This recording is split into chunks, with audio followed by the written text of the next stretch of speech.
Oke, lanjut lagi nih Mbak dari Alek tadi. Oh, karena KIS aktif dan dapat dari pemerintah tanpa info ke yang dapat. Karena KIS aktif dan dapat dari pemerintah tanpa info ke yang dapat. Berarti mungkin si Alek ini punya kartu ganda ya, bisa jadi gitu ya Kak ya. Aktifin ya. Yang aktif tadi, tapi nggak taunya dia ini mungkin punya dua kartu ganda. Oke, nanti bisa dicek aja Mas Alexnya ya. Kalau tahu langsung bikin aja pengaduan lewat aplikasi mobile JKN, misalnya buat saja pengaduan memiliki dua kepesertaan dengan nomor kartu ini dan kartu ini, nanti akan dicek lewat aplikasi. Karena sebenarnya untuk kepesertaan BPJS pun kita kan menggunakan NIK ya Pak Iya, ya. Jadi seharusnya tidak punya data ganda. Kalaupun seandainya memang kamu punya dua nomor kartu tapi dengan identitas yang sama, itu wajib dilaporkan. Wajib. Nanti takutnya disalahgunakan atau nanti pada saat kamu gunakan juga kartunya bermasalah karena kartu ganda tadi kan ya. Atau bisa dilihat lagi kartunya, siapa tahu nomornya sama. Siapa tahu nomornya sama. Dilihat lagi ya Alek ya. Atau kalau seandainya memang ganda, jangan lupa dilaporkan supaya satu kartu kita nonaktifkan. Jadi kamu cuma pegang satu kartu dengan kepesertaan aktif itu ya. Oke, lanjut lagi. Pas mau daftar BPJS Kesehatan malah nggak bisa karena ada tunggakan KIS. Aduh, pertanyaannya sama tadi ya. Jadi sebenarnya tadi pertama Alek ini mau nonaktif kartu. Terus Aleknya bilang karena KIS aktif dan dapat dari pemerintah tapi tanpa info yang dapat. Berarti kan kita mikir tadi kartunya ganda ya. Kemudian lanjut lagi nih Mbak dia nanya, pas mau daftar BPJS Kesehatan malah nggak bisa karena ada tunggakan KIS. Oke, sebelumnya kita luruskan dulu ya. Jadi gini ya, Pak Alek ya, BPJS itu sebenarnya badan penyelenggaranya. Kalau JKN adalah programnya, KIS adalah kartunya. Nah, jadi kalau untuk kepesertaannya sendiri itu mungkin kamu adalah peserta JKN. Tapi untuk segmennya itu yang kita tidak bisa tentukan sekarang karena kita harus cek dari identitas ya Mbak ya. Jadi kalau seandainya kamu sudah punya kartu, JKN ini sendiri pun banyaknya jenisnya. Ada yang mandiri bayar iuran sendiri, ada yang PPIU dari pemerintah atau PPU dari pemberi kerjanya juga. Nah, kita harus pastikan dulu kamu ini gandanya atau punya dua nomor kartu yang mana. Apakah yang dari pemerintah itu sama yang bayar iuran sendiri tapi menunggak misalnya ya Mbak ya, atau kamu ini udah punya dari karena kamu PNS misalnya udah punya kartu dari PNS tapi kemudian dulu kamu pernah daftar mandiri tapi juga kamu menunggak misalnya gitu. Karena dia bilang tadi ada tunggakan KIS. Karena KIS itu kartunya Mas, jadi kita nggak bisa pastikan nih kepesertaan kamu apa. Jadi boleh dibantu nanti untuk kasih info kita lebih jelas ya supaya kita bisa cek data kamu secara lengkap. Oke, jadi gitu ya Mas Alek ya. Karena BPJS dia nanya lagi nih Mbak, itu bisa dinonaktifkan nggak Kak? Biar bisa daftar BPJS Kesehatan. Kembali lagi, BPJS Kesehatan adalah badan penyelenggaranya, JKN adalah programnya, KIS adalah kartunya. Intinya itu semuanya sama ya. Jadi kita nggak bisa menonaktifkan yang lama untuk bikin yang baru. Iya, benar sekali. Kita tunggal. Hanya satu peserta. Satu ya. Jadi gitu ya. Jadi gitu ya Mas Alek ya. Nanti boleh dibantu untuk kalau biar pas sih kalau saran saya tanya aja supaya nanti nggak ada miskomunikasi ya. Oke. Lanjut Kak, ada dari Meong. Meong. Nyoba lagi nih. Meong. Kakak, cara nambahin suami ke BPJS gimana? Aduh, suami siapa nih? Kalau saya udah ada suaminya. Satu aja ya. Satu aja. Kamu mau nambahin suami ya? Jadi Meong ini mau nambahin suami nih Mbak. Gimana tuh Mbak caranya Mbak? Mau nambahin suami jadi tanggungan ya? Iya. Jadi kalau dia yang dari perusahaan atau PNS TNI Polri, untuk penambahan anggota keluarga itu boleh langsung ke kantor BPJS Kesehatan. Bisa juga lewat Pandawa atau biasanya suka dari satuan kerja itu ada PIC-nya yang langsung ke BPJS Kesehatan. Tapi kalau dia peserta mandiri bisa lewat aplikasi mobile JKN, Pandawa, dan langsung ke kantor BPJS. Iya, tapi kalau kamu tim mager sih saran saya mending di Pandawa ya. Ya di mana? Di sini. Di sini ya Meong. Oke, lanjut dari M dan F. Halo M dan F. Kalau mau lihat denda di mana Kak katanya? Kalau lihat denda di mana tuh Mbak? Kalau mau lihat denda ini pastikan dulu memang pesertanya lagi rawat inap ya. Jadi dendanya sudah dihitung oleh rumah sakit. Untuk melihat denda itu bisa lewat aplikasi mobile JKN di info tagihan dan nanti bisa dipilih denda. Di situ ada tagihan denda, atau juga biasanya kalau untuk pasien rawat inap akan dihitungkan di rumah sakit. Nanti rumah sakit akan memberikan lembar dendanya. Oke, jadi gitu ya. Tapi jangan nunggak sih M dan F-nya supaya kamu nggak ada denda. Itu kalau denda ya. Tapi kalau misalnya dimaksudkan tunggakan, jadi bisa langsung diinfo tagihan ya preminya. Oh iya, gitu ya. Jadi kalau misalnya mau denda itu memang mohon maaf nih, berarti itu untuk peserta yang menunggak terus rawat inap, baru ada dendanya. Tapi kalau seandainya kamu cuma telat bayar iuran, berarti kita bisa ceknya di info tagihan. Oke. Tapi jangan telat sih. M dan F bayar ya. Lanjut lagi nih Kak. Oh udah. Ngulang lagi sih Meong tadi nanya lagi nambahin suami. Aduh. Meong. Ada. Oke. Ada lagi nih Kak dari DJ Hendro. Ada gambar buaya sama gambar kodok. Halo DJ Hendro. Hadir dari Lubuk Linggau Bukit Sulap. Terima kasih. Halo Bukit Sulap. Selamat bergabung ya buaya dan kodok. Lanjut. Ada lagi dari M dan F. Iya. M dan F. Berapa lama aktif dari daftar PBI ke Dinsos atau ke Dinkes Kak katanya. Nah berarti si M dan F ini dia tuh melapor untuk menjadikan peserta PBI. Terus sudah ke Dinsos, ke Dinkes, berapa lama sih itu bisa aktif gitu Kak? Gimana Pak? Kalau misalnya dari bantuan pemerintah itu kita kalau dari BPJS Kesehatan kan sifatnya penerima data ya Kia. Nanti kalau misalnya dia mengajukan yang lewat Dinsos untuk menjadi PBI APBN, biasanya itu akan diajukan ke Kementerian Sosial. Nanti akan ada SK Kementerian Sosial, nah baru aktif setelah SK itu keluar. Kalau berapa lamanya kita nggak bisa memastikan karena itu sifatnya kita terima data.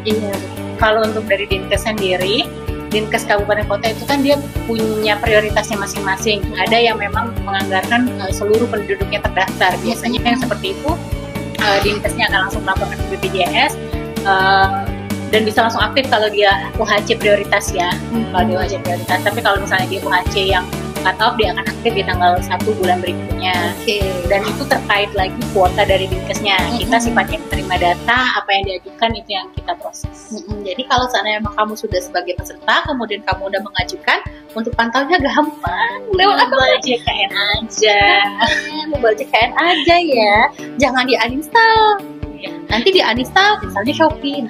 Dan satu lagi, kalau udah ngajuin bantuan pemerintah dan udah mandiri, iurannya tetap dibayar aja dulu. Takutnya nanti udah ngerasa ngajuin terus nggak dibayar, jadinya nanti denda. Iya benar sekali. Jadi gitu ya M dan F ya.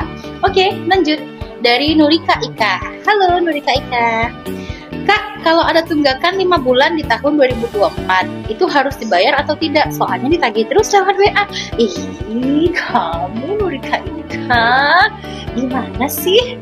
Silahkan Mbak dijawab. Baik, Nurika ini kayaknya udah ini ya lulus P3K kemarin atau PNS nih kayaknya. Banyak kan gitu sih. Jadi beberapa yang udah lulus nih PNS, P3K, TNI, Polri ataupun mungkin pegawai swasta. Posisinya dialihkan saat masih menunggak mandiri.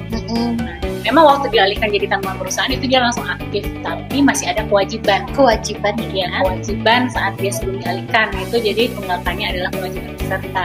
Dan kalau masih ditagih, berarti belum ditunaikan kewajiban itu. Berarti jawabannya wajib dibayarkan ya Mbak Ika ya. Tapi untuk memastikan lagi itu yang WhatsApp benar-benar kita atau benar-benar tunggakan atau enggak, bisa lewat aplikasi mobile JKN dilihat lagi info tagihan dan iuran.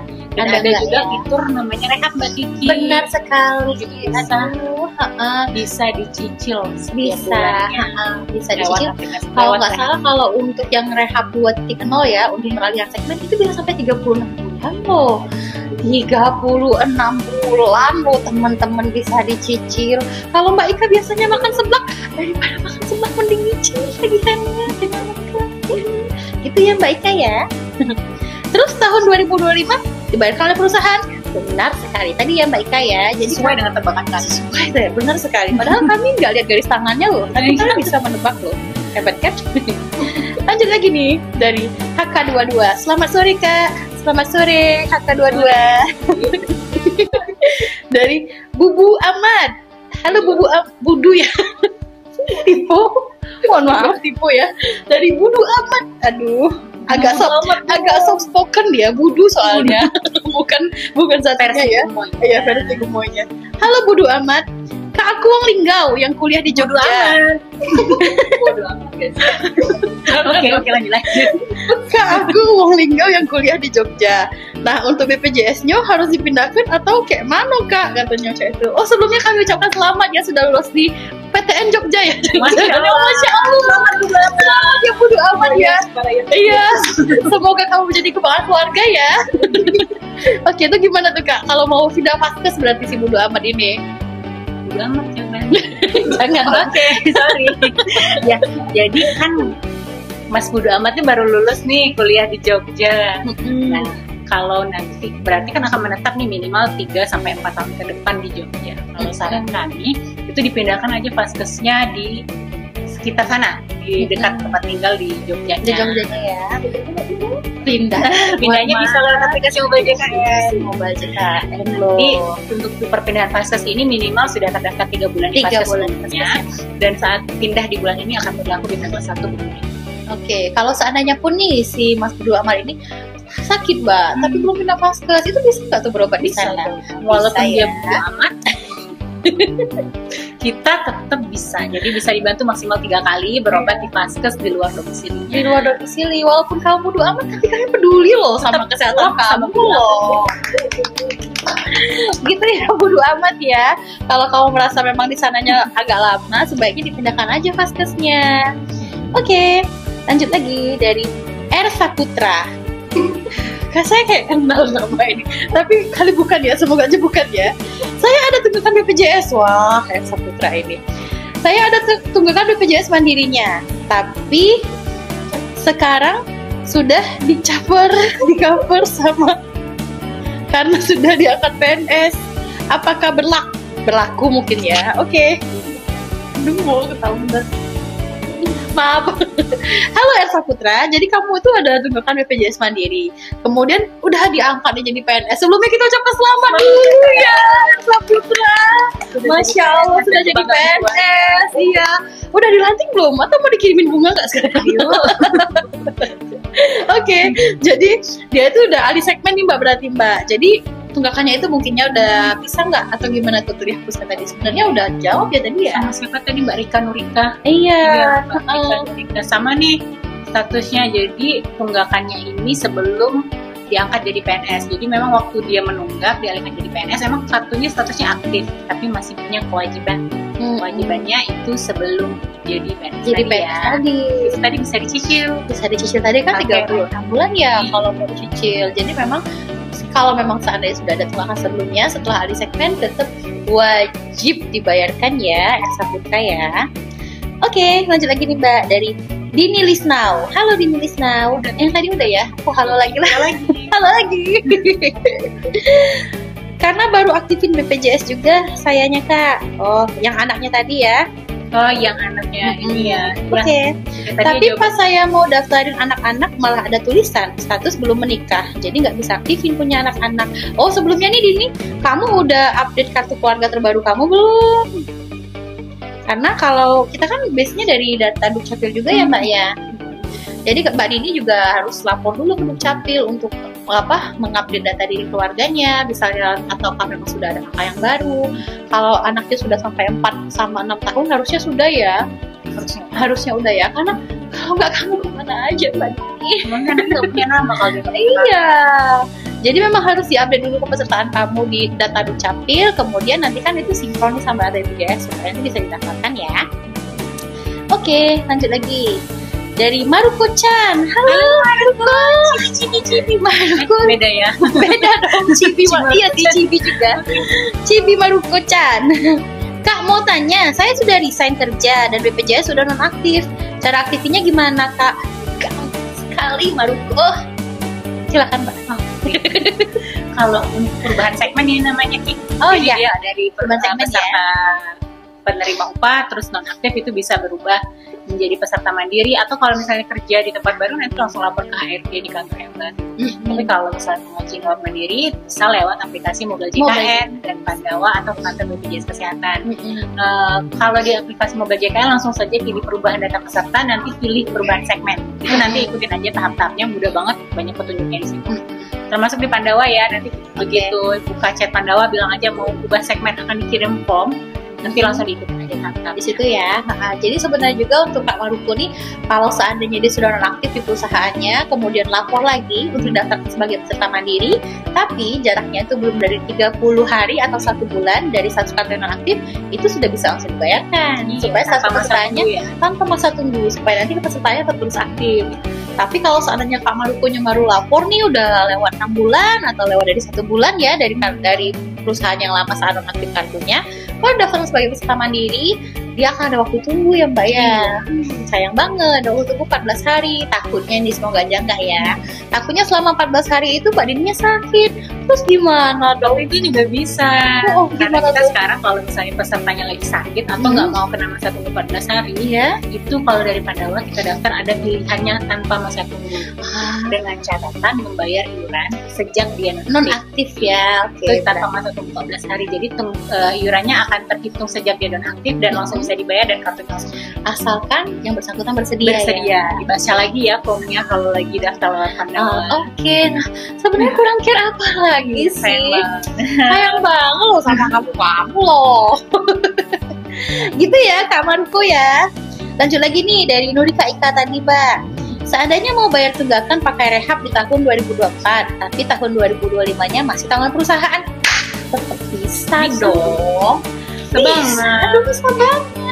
Kamu sebelumnya kan ditanya dulu nih, udah download belum UBJKN-nya? Udah dilihat belum? Nah, belum ada nih Mbak UBJKN-nya nih Mbak. Jadi memang kalau untuk rehab 2.0 itu yang versi terbarunya itu ada Mbak Nurika ya. Jadi memang bisa dibayarkan walaupun tunggakannya udah yang lama. Kalau Mbaknya mau bayar sekarang, itu tetap bisa dibayarkan. Asalkan kamu download dulu ya aplikasinya ya. Jadi gitu ya Mbak Nurika. Lanjut lagi nih dari M dan F. Kalau ada tunggakan bisa daftar PBI nggak? Dan F ini ya. Jadi sebenarnya kita kembalikan lagi pendaftaran PBI itu dari pemerintah itu sendiri. Jadi kalau seandainya pun kamu ada tunggakan, kemudian termasuk data apa tadi Mbak? DTKS-nya sudah masuk, kemudian sudah dialihkan menjadi tanggungan PBI dan tunggakannya masih ada, tetap itu wajib untuk dibayarkan. Jadi diselesaikan tunggakannya supaya nanti kedepannya kartunya penggunaan juga gak salah ya Mbak ya. Walaupun tanya PBI, memang setelah dialihkan kartunya tetap aktif tuh walaupun ada tunggakan. Tapi kami sarankan untuk menunaikan kewajibannya. Takutnya nanti kalau seandainya tiba-tiba PBI-nya sudah dinonaktifkan lagi, ya karena kalau misalnya PBI-nya itu nggak selamanya ya. Iya benar. Jadi kalau lagi ada rezeki atau kalau lagi ada sekarang kemudahan lewat rehab, misalnya kita manfaatkan ya. Jadi gitu ya M dan F ya. Lanjut dari Nurika Ika lagi. Jadi ketika kita bayar rehab yang tahun selanjutnya itu tetap perusahaan atau kita sendiri yang bayar? Aduh, kamu udah diajak kerja di perusahaan juga nanti harus bayarin rehabnya. Enggak Nurika Ika. Jadi kamu yang bayarin tunggakan kamu adalah kamu sendiri. Nah tadi kan bisa dicicil tuh, bisa dipilih sampai dengan 36 bulan. Nah kalau seandainya tunggakan kamu berapa dari bulan tunggaknya, itu bisa dicicil, tapi yang harus nyicilnya kamu sendiri dong. Tapi kalau seandainya memang perusahaan kamu mau bantu bayar, ya bisa juga sih. Asalkan iuran yang saat bekerja sebagai pegawai perusahaan itu dibayar perusahaan. Iya benar. Ini hanya membayar sebelum dialihkan jadi pegawai. Sebelum. Jadi dia waktu kamu dialihkan menjadi tanggung perusahaan dia stop, tapi iuran yang lama itulah yang kamu bayarkan. Iuran ke belakang ya. Jadi gitu ya Nurika Ika ya. Lanjut. Ada lagi nih Mbak dari Duita Sudibyo. Kak, kalau mendapat sertifikat BPJS Kesehatan minimal harus berapa karyawan yang didaftarkan? Maksudnya di sini sertifikat BPJS yang badan usaha. Nah, itu jadi gimana tuh Pak? Untuk berapa orang yang harus didaftarkan menjadi karyawannya supaya bisa mendapat sertifikat di badan usaha tadi? Silakan Mbak Dini. Kalau untuk pendaftaran untuk minta sertifikat badan usaha ya, itu tidak ada minimal pendaftaran untuk mendapatkan sertifikat badan usaha tersebut. Setiap yang didaftarkan jadi badan usaha, yang penting pekerja sudah terintegrasi sebagai peserta, nanti keluaran dari sistem sertifikasinya bisa download dan diberikan ke Oke, jadi gitu ya Mbak Juwita ya. Kalau kamu punya badan usaha jangan lupa daftarkan. Ayo.